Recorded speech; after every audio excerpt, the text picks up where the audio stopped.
जय जगन्नाथ।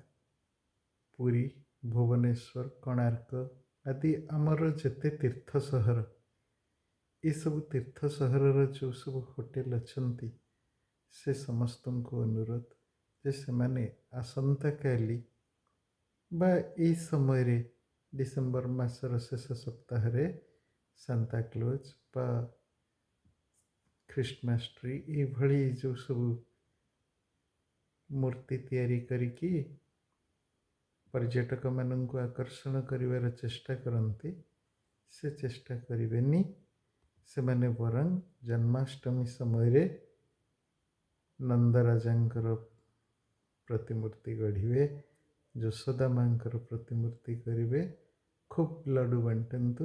भारत वर्ष को प्रदर्शन करिवा दरकार। अवशिष्ट विश्व तो से सब प्रदर्शन रे मातिचंती। तेणु भारत वर्षर जो गरिमा ताकू आम होटेल माने प्रदर्शन करंतु, सेथिरे समर्पित हुअन्तु। आमर पर्यटन नुह आमर तीर्थयात्रा हूँ आम भारत वर्षर आदर्श। तेणु तीर्थयात्री मानू सठिक प्रेरणा देवाई श्री जगन्नाथ महाप्रभुंकर जन्मतिथि, श्रीरामचंद्र जन्मतिथि, विदेहराज नंदिनींकर जन्मतिथि अथवा वृषभानु किशोरींकर जन्मतिथि, ये सब तिथि रे उत्सव करिकी सुंदर प्रतिकृति सब सजाई रखन्तु। सुंदर करिकी पूजा आराधना व्रत ये सब करन्तु। जहाद्वारा कौन कहती ओडिया जानते जो घड़िया पानी थिले गाड़िया निजे शीतल ता आड़ी भी शीतल।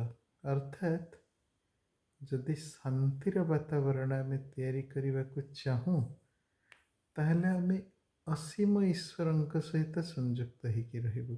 शांति तांकर विभूति, आम मनोरंजन मध्य ईश्वरमुखी होगा उचित।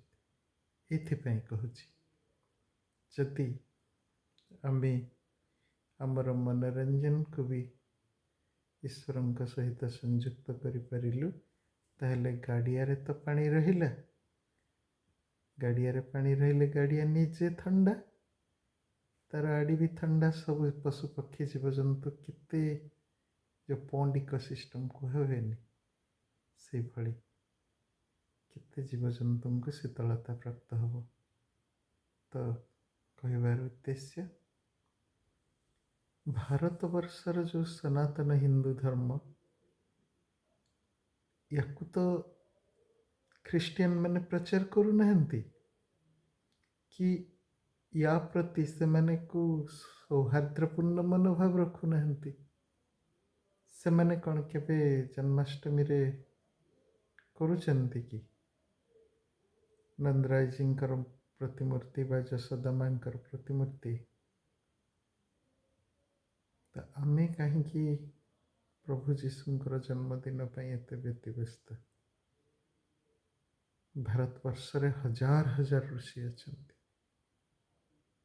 प्रभु जीशु को त्याग को बड़ी बहुत अधिक त्यागी महर्षि ब्रह्मर्षि देवर्षि माने भारत वर्ष रे अछंती। सेमानंक चरितावली जदि अध्ययन करा जाए, मनन करा जाए, अश्रुपुलक रोमांच रे आपण बुड़ी जिबे। तेणु भारत वर्ष आगे प्रभु जीशु किछि नुआ नुहंती बा अधिक नुहंती।